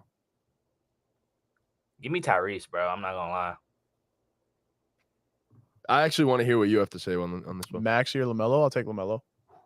I don't know who I take. It depends. That's about the closest one I feel like in my brain right now. That is close. It But depends. I think Tyrese is like to be a lead guard and to be number one, I want LaMelo. But to be at number two, I probably want Maxey. I think that's the best way to put it. I think in their situations, they're perfect. Yeah. With that being said, I don't know. I don't think Tyrese could go and do what LaMelo is doing as well as LaMelo, and I don't know if LaMelo could go do what Tyrese has been doing as well as he has. With that being said, I'm taking Tyrese because he's in the winning situation and doing what he's doing. So that's fair. True. Are there any other names that I can think of off the top? Timeout. Rewind. Oh, Sleazy, you're not going to get away with that. So you had to think about LaMelo Ball versus Donovan Mitchell, correct? Not like you thought about it. You did. He thought about it. I thought about it. And then prior to that, said it's Tyrese easily over LaMelo. So is what you're telling me is you think Tyrese is better than Donovan Mitchell? As of right now, I'd probably take Tyrese. I'd probably lean Tyrese. Oof. Right now, today. Stop, bro. I agree. Sleazy, I'm with you. Right now, if you ask me at 12:15, right now, the day before Thanksgiving, I'm probably gonna take Tyrese ever so slightly. He's dating that bitch. He's like, no. Time stamping it. Like you can ask me tomorrow, and it might be Donovan Mitchell after a 50 piece. Yeah. I think Donovan is like the clear cut better scorer easily. It's just Tyrese is such like a generational playmaker. Yeah. It's really hard for me to just ignore that. What do you mean? Generational? Bro. He's a good playmaker. He's a great playmaker. He's a great playmaker. Generational is crazy. Arguably the best playmaker in the league. Generational is like no, he's not. I disagree no, he's with, not. but It's he not is generational. Jokic is a generational playmaker. Yeah, I was gonna say guys like Chris Paul are generational playmakers. Yeah. I mean, in terms of guards, I probably should have been more specific. We could be bro. He might put up the greatest assist to turnover ratio in on this volume in NBA history. He's a really good playmaker. He's not It's not anything we've never seen before. We've never seen great floor general point guards, bro. He's not generational. He's not changing the fucking game. No, but the shit that he's generational doing is once in a generation. We've seen John Stockton and we've seen he's average 12 assists and that's really fucking good. That's really good. That's insane. That's not just good. It's not fucking generational though. We've seen fucking floor general point guards. He's a floor general point guard averaging 23 points per game on 50, 40, 90. This turnover ratio is kind of insane. It is insane. No, I'm giving him credit. Like he's been fucking phenomenal this year. Generational is crazy though. Okay, all-time great playmaker. Fine, I'll change my word. Sure. Okay, there you go. That's fine. Yeah, all-time great. Jokic is generational. Jokic is LeBron is LeBron that's is fair. generational. And Donovan Mitchell is better than Tyrese Halliburton. I don't necessarily. If I wake up tomorrow, my answer might change. I would pick. I would probably pick Donovan because of what he's done in the playoffs. Yeah. True. Yeah. Yeah. You can't Donovan ignore for the it. same reason. But Yeah. like, It's the same. It's honestly in the similar vein of Justin Herbert, to be honest, since we're doing this. Like, it's in the similar vein of I can't compare him to the top guys because he hasn't yet done it in the playoffs. very true. So, Very yeah, true. in the similar vein of the argument that we had yesterday, which, by the way, go check out that podcast from yesterday. Shameless plug. All right. I was trying to think of another guard, bro, but then my mind went blank. Yeah, I'm in the same boat as you right now. De'Aaron Fox. De'Aaron Fox is a good De'Aaron one. Fox is a good one. I should have thought of that. I'm gonna be honest. I love what De'Aaron Fox brings to the table, so I'm taking Fox. Like I might be one of Fox's biggest fans. This season. Yeah, I'm gonna take Fox because he elevates the Kings so much and makes them a really good team. And he's a good defender. Yeah, like probably the best guard defender of the guys that we've mentioned so far. I feel like. Yeah, I'm also taking Fox. It's my slime. All right. But if you put LaMelo on, Let me the hear what Kings, Sleazy low-key- says, and then I'm gonna bring up one more name. Yeah, I think it might just be clear cut Fox. I'm not gonna lie. Okay, the final name, and this one's interesting, and situations are gonna have to come into play. It's a guy we just talked about. It's Cade Cunningham. You have to take Tyrese right now. No, not Tyrese. LaMelo. Oh, LaMelo? Shit. I'll take Cade. Defensive upside. Yeah, bro, I might take Cade here. I'm gonna take LaMelo. I'm gonna take LaMelo as well. Melo can't. Although I guard do a think fucking Cade's rock. upside. No, he's had his moments. He's Cade's upside is great. when he wants to put in the effort. Like Yes. Yeah. Yeah. But you're not requiring him to be a good defensive player right now because he's so goddamn important to them offensively. So true. But Cade, I think the upside is there more so than LaMelo, but I have to take LaMelo based on what he's Yeah, doing because of the this two-way ability of Cade. Cade. season. Clay. Yeah. It's a hard name. Someone name your kid Clade. All right. someone What's do it. next? What else we got? I have two talks. Let's do We it. could do. Do we want to do the Drake one first or the tweet one first? We could do the Drake one first. Drake one. All right. Anything Drake is fine with me. Anything Drake. Yeah, that's what I like to hear. All right. This is blind ranking. Oh, fuck. I didn't have it in my head. I thought I would just come up with the words as I said them, but it didn't work out like that. Have it in your head and then Blind do it. ranking Drake NBA line? No. How do I word this? Blind ranking Drake NBA bar. NBA bars. Yeah. Drake NBA bars? Okay. Blind ranking NBA. The fuck? Blind ranking. Fuck. God damn it. All right, let me compose myself. Blind ranking these porn videos before knowing what comes next. Okay.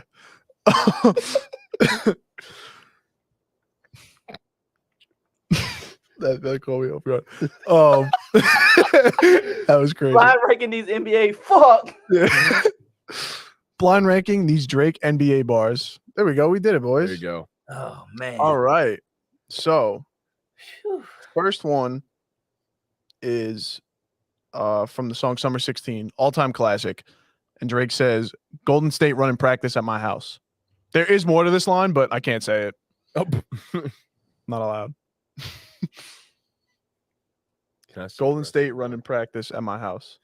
You know, Chubb's like Draymond. Can I see the rest of the bar? Yeah. He has so many more that are like way better than this. I might put this at 5. It's just such a flex. It is Because he literally had Golden State running practice at his house. quite That's literally. ridiculous, bro. That is a massive flex, honestly.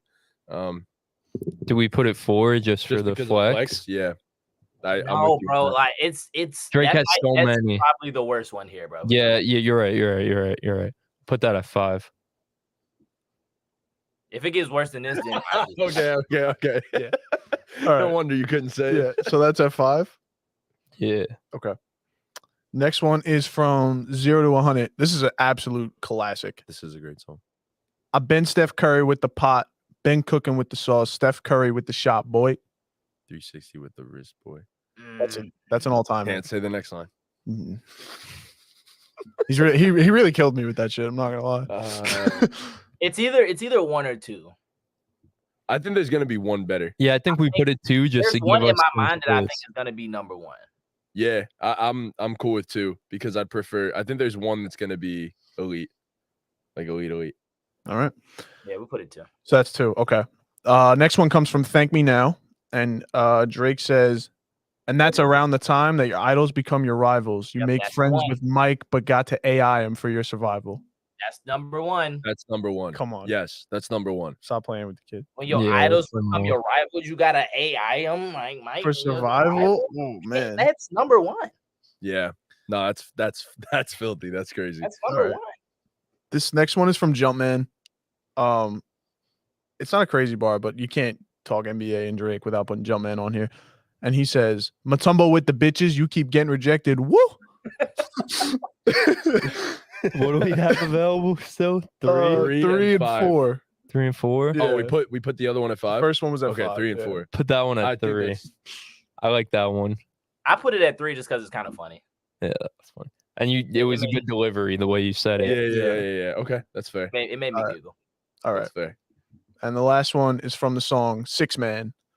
And Drake says, booming out in South Gwinnett like Lou Will. 6 Man like Lou Will. 2 girls and they all get along like I'm Lou Will. Just got the new deal. Why would you say it like that? That's how he says it. That's the ad lib. He says Lou.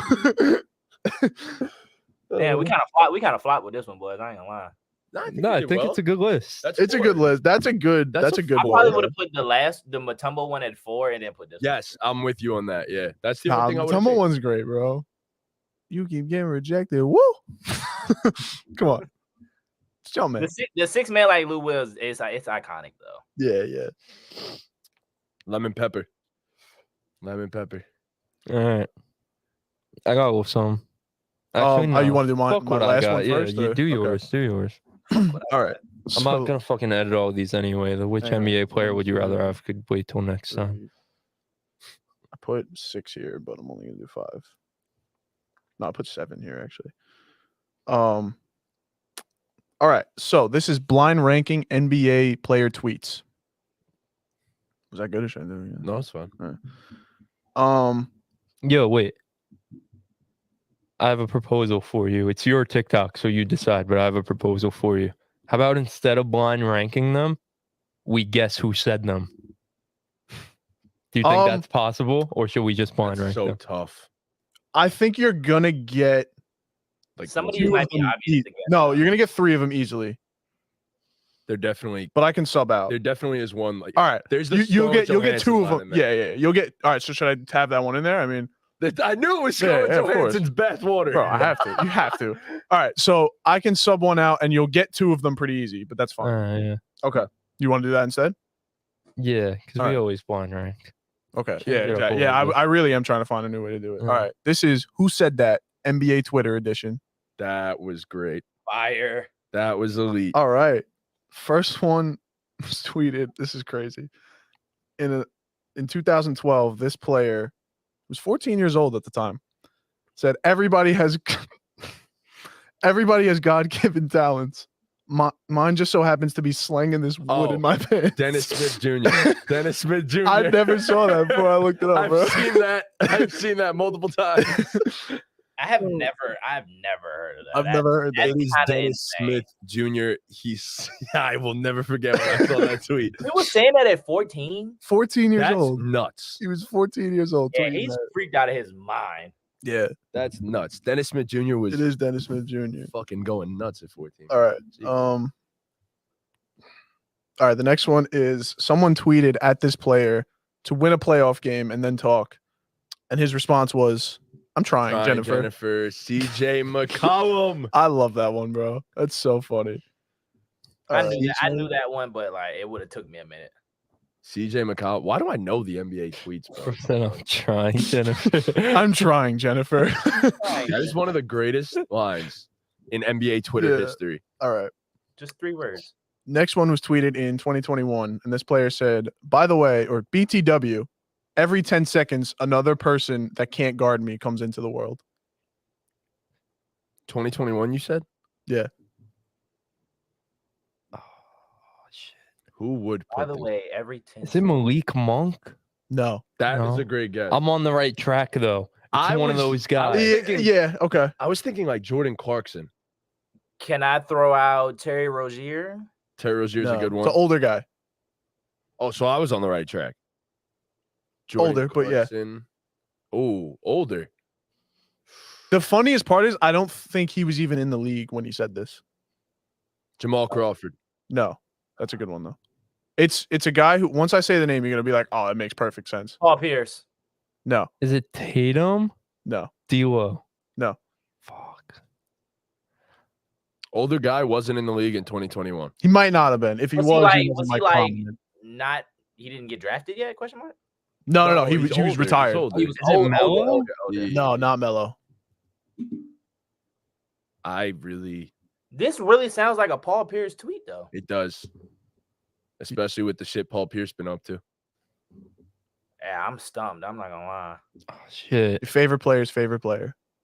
Oh, fucking Michael Beasley. Michael Beasley course. tweeted that. Of course. In 2021. I should have known that. No one exactly. It makes so I much should sense. have known Right? that, bro. I'm an L ball knowledge guy. We're all L's. It's okay. I'm terrible. All at right. this. That was 3. Did I do 3 or Please 4? include the Scarlet line just for memes. Oh yeah, I'll say it at the end. All right, this is the 4th one. So this player in 2010 tweeted, David Stern have too much money for his teeth to be looking like that. Hashtag fail. Who the fuck said Holy shit. Who said that? 2010? 2010.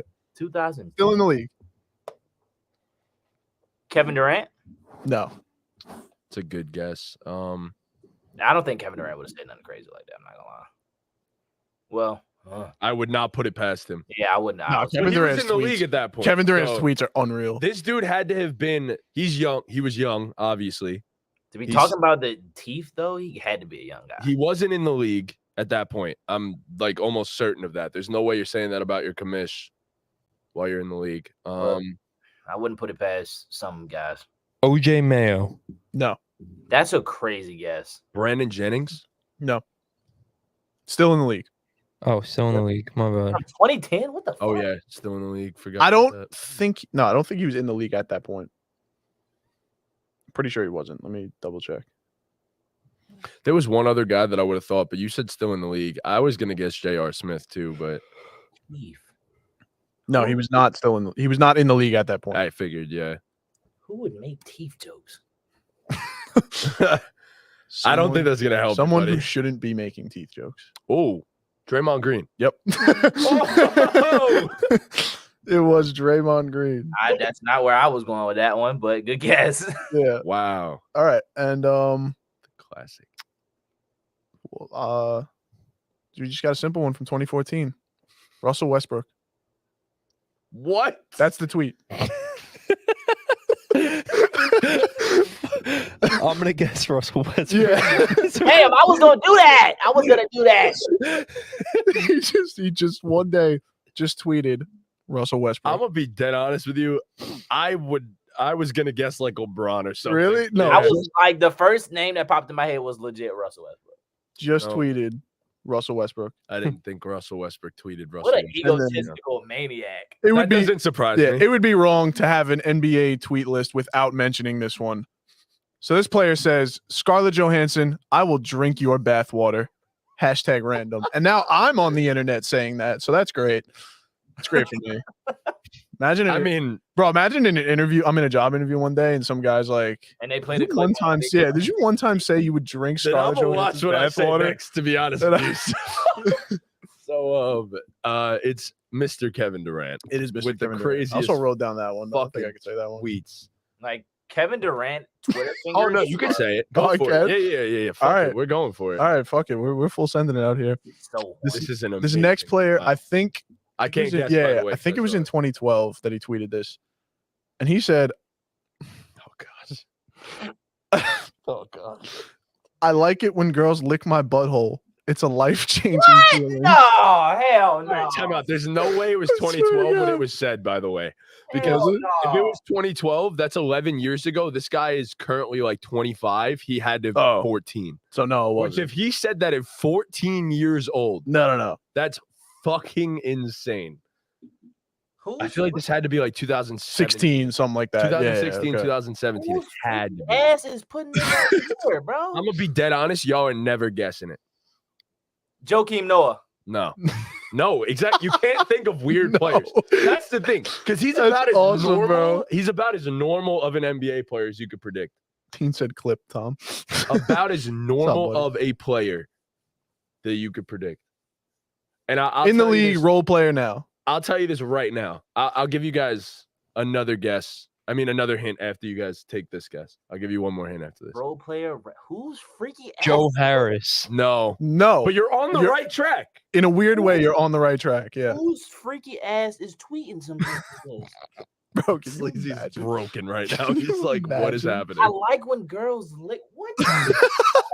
Bro, what? Max Strus. No, But you're on the right you're track. on the right track. All right, I'll give one more hint. Oh, Sleazy, George give it. Niang. No, No. but you're continuing to be on the right track. Matisse Thybulle. No. All right. Since you gave a guess, it's close to home for us. Like quite literally close to home for us. Kadeem Allen. No, that's hilarious. Close to home. For us. Yes, for us, not for you. Who's freaky ass? He lives in Staten Island. No. Just close to home. A bridge away. One Who's might say. who's freaky ass is doing something? Dorian RJ Finney-Smith. No. RJ Barrett. No, but not that RJ that's a great guess. That'd be awesome. You're on the right team. Dante DiVincenzo. There It was in fact Dante. Of course it was Dante DiVincenzo. freak ass. Of course it was Dante.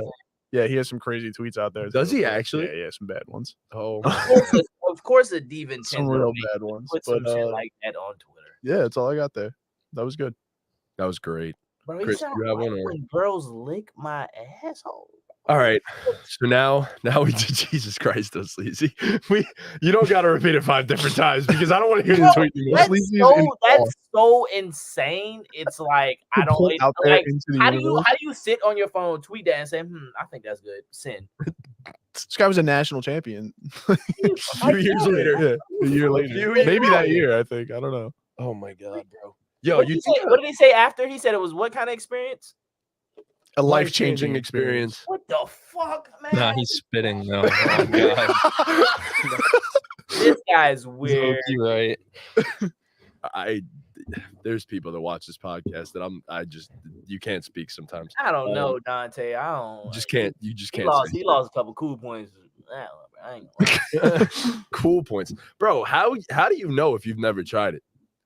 Just throwing it out there. Bro, there's no chance in hell I'm ever letting that slide. I probably wouldn't Even, let look, that even, shit slide even, either. if, But even if that did happen to me in real life, I would never put it on Twitter. Y'all would never know it happened.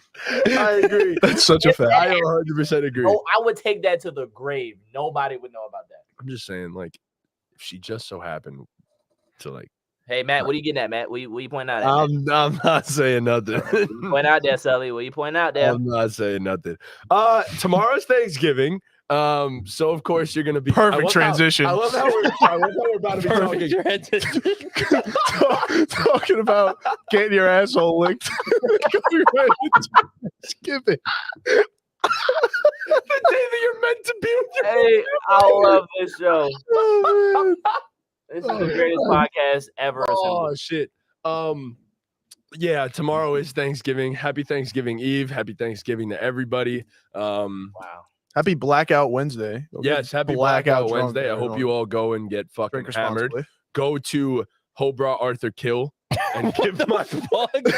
Don't fucking go there. Please don't do go not there. do not keep Chris at work any later than he needs to be. Please don't fucking Please. go there. Please.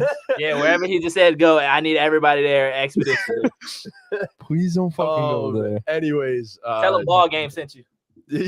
tell them ball games that you get a free shot on You get a free shot on my man Chris over there. Oh my God.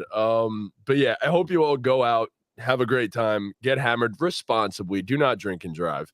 But anyways, we're gonna talk about some Thanksgiving foods. We're gonna do a Thanksgiving food draft because, of course, tomorrow is the day for eating. It is the ultimate meal of all meals, and there's so many things that you could potentially have on your dinner table. Like, I've heard a bunch of people throw out some random dishes in the past, so stuff that I haven't even thought about eating on Thanksgiving Day. So I'm curious to see what some of us have to say. And without further ado, we got to figure out who gets the first overall pick. So 2 things. The first thing is, are desserts on the table? Yes. Yes, 100%. Yeah, I think so. Okay. Yeah, they have. And the second thing is, do a TikTok intro, a hook. Okay. Just I also Thanksgiving have a food question stuff. after the TikTok intro. I have a question. Too. Okay.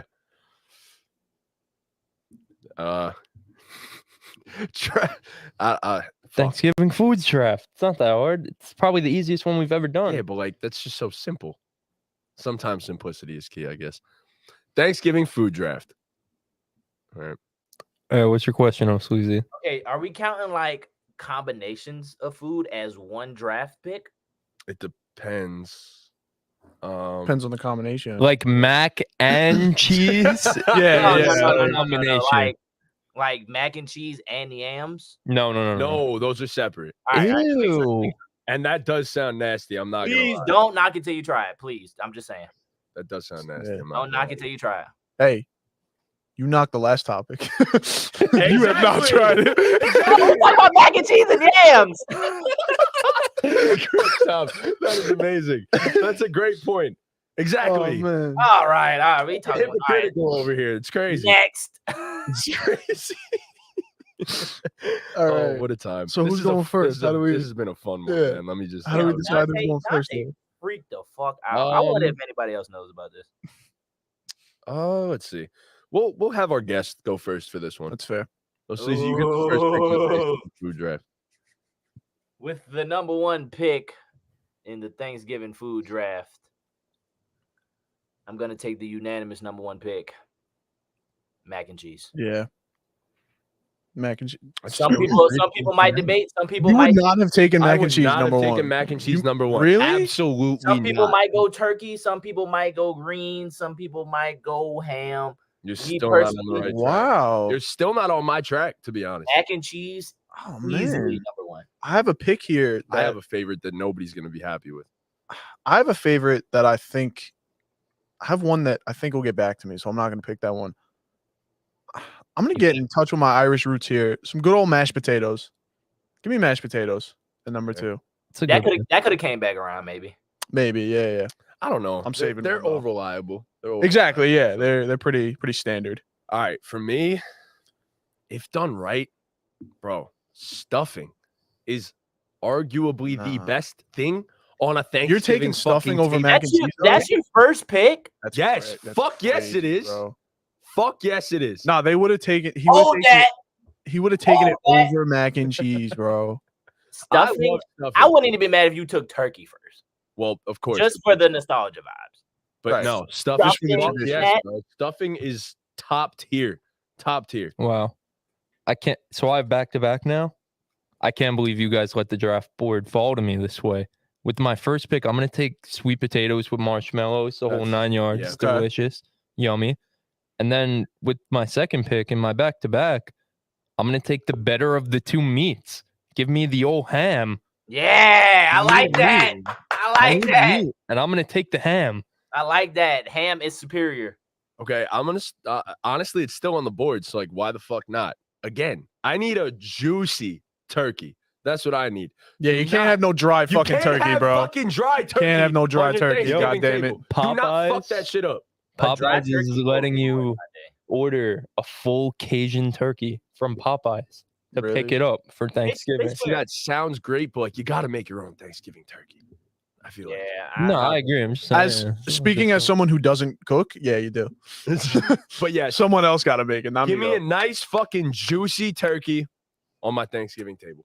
Damn, Chris, you kind of fucked me up, bro. I'm not gonna lie. My next pick, I think this is a sleeper pick. I'm gonna go with cornbread. I love me Fuck. some good goddamn Great cornbread, fucking man. pick. Fuck. Great pick. That was the one I wanted to pick first, but I was like, nah, it'll come back to me. Fuck. I'll do nasty things for some good old cornbread. You know You what I mean? ain't lying, bro. I do some Dante DiVincenzo things. Oh my God. So you'll do it, but you won't have it done to you? That's what I meant to say, but for the cornbread. I'd have that done to me That's for some good crazy. cornbread. Honestly, no, I'd probably no. What are we doing? Like 2 more We're- picks each? We're not mixing Thanksgiving and this stuff. Okay, We'll do like 3 more picks each. Okay. with my There's second a lot. Oh my, yeah, y'all low-key fucked me up, bro. Damn, I thought cornbread was gonna fall to me, bro. With my second pick, I'm gonna have to go collard greens, bro. I'm gonna have to go collard greens second pick. Never had collard greens in my life. They're good. I'm doing great on the side dishes. You're got back to yeah, back, you're back by to the way. back, brother. Oh, back to back. Yep.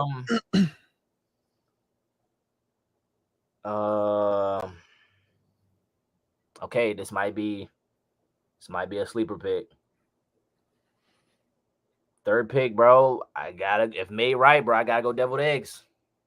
Wow. Deviled eggs. Wow, I did not see that one coming. Either. Gotta go deviled eggs, man.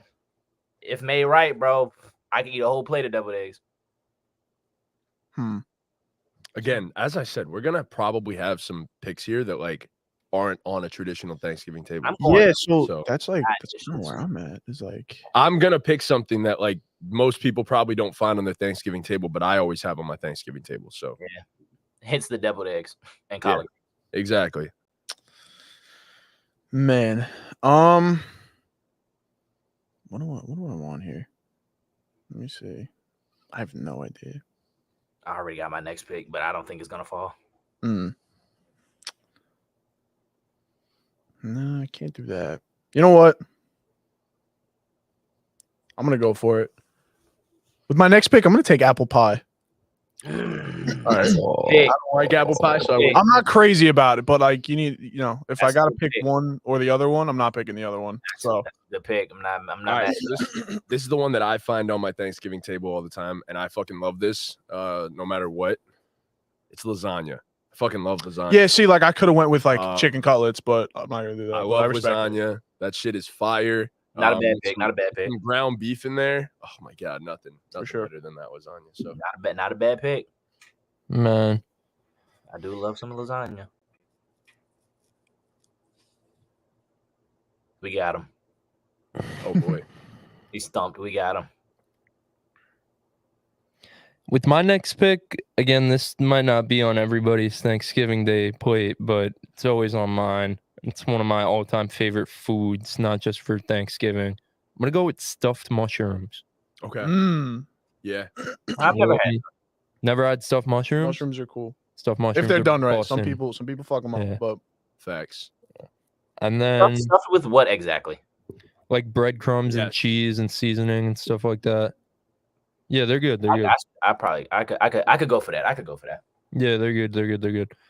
And then with my final pick, You get one more after this. I don't know if I could go 5 picks deep.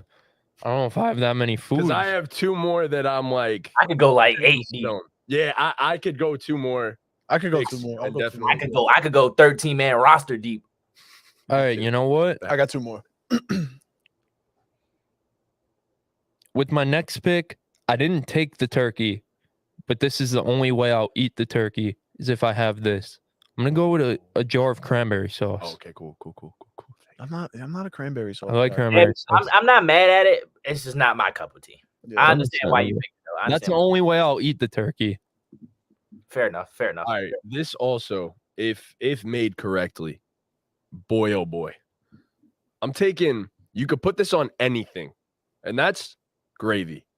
Gravy goes nuts. And I need that little side that I could pour on my turkey, that I could pour on my stuffing, that makes everything taste a million times better.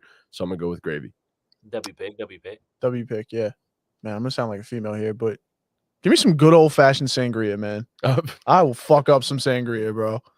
It's a good Love me. I'm not mad at that. Love me some Thanksgiving, some sangria. I'm not mad at that. With my next pick, I'm gonna go the dessert route. Give me a sweet potato pie. Okay. Sounds And this good. is your final pick, O'Sleazy. Oh, my final pick. I don't have no meats. Yeah, I have no entree either. So like, Oh, I'm I have living off turkey, sides, Chris has desserts, and Sam. alcohol, man. So we're Sam. good. Give me, Sam yeah, just give me the good old fried chicken, man. Okay. Give me the good old fried chicken, man. All right. Fuck, Tom, your I had a final pick. pick, man. You know what? Yeah, my last pick is going to be probably more of a local favorite, but I always have this, not only on Thanksgiving, but all the time, any like holiday. Give me some good old fashioned prosciutto bread. Oh, That is shit. the shit. Okay. Prosciutto All right. bread? What is that? Prosciutto bread. Oh, you don't know what prosciutto bread is? Nah. Oh my God, O'Sleazy.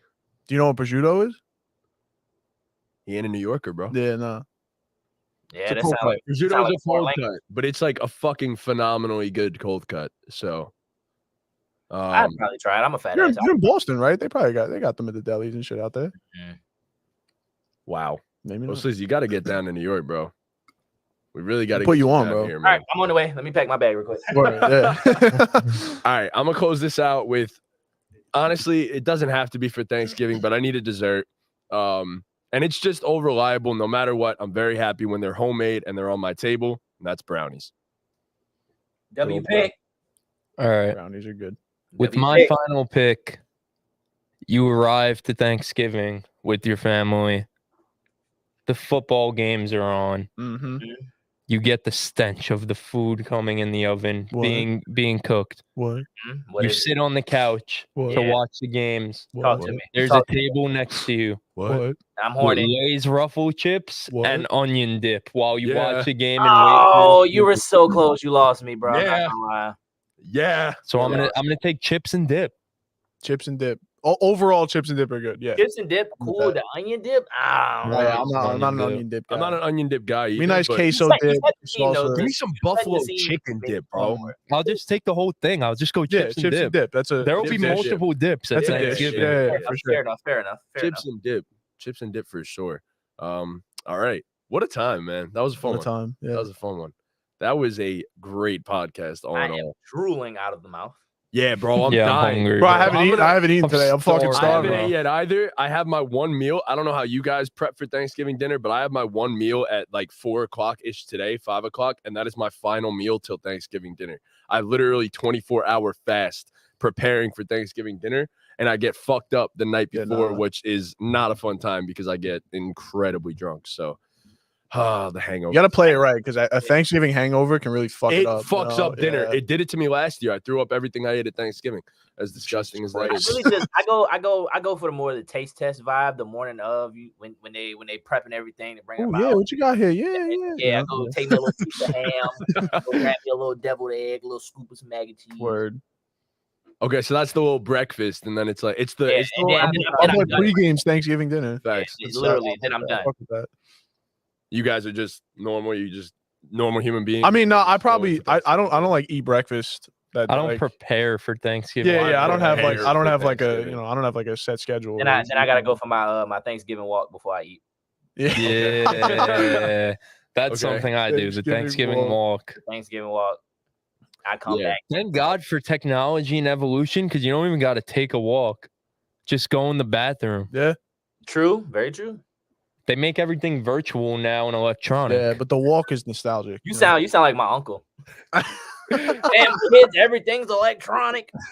It's really crazy. You don't even have to take the walk anymore. Just go No. to the bathroom. Go. Yeah. But like Wide. the walk, you have to take the first cousins walk. you Cousin have to- walk. Yeah. Yeah, it's Yes, it's like- facts. The people that you don't see for a while, and then you're Shout like, out that "Oh, let's one catch cousin, up man. a little bit." Yeah. Shout out to that one everybody has that one cousin.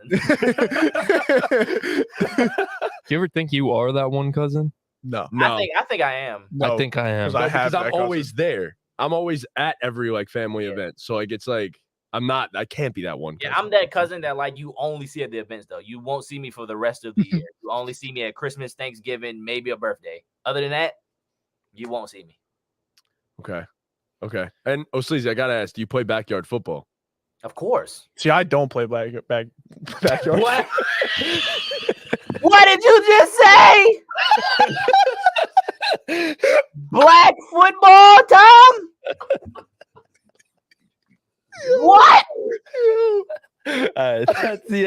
No, we need explanations now.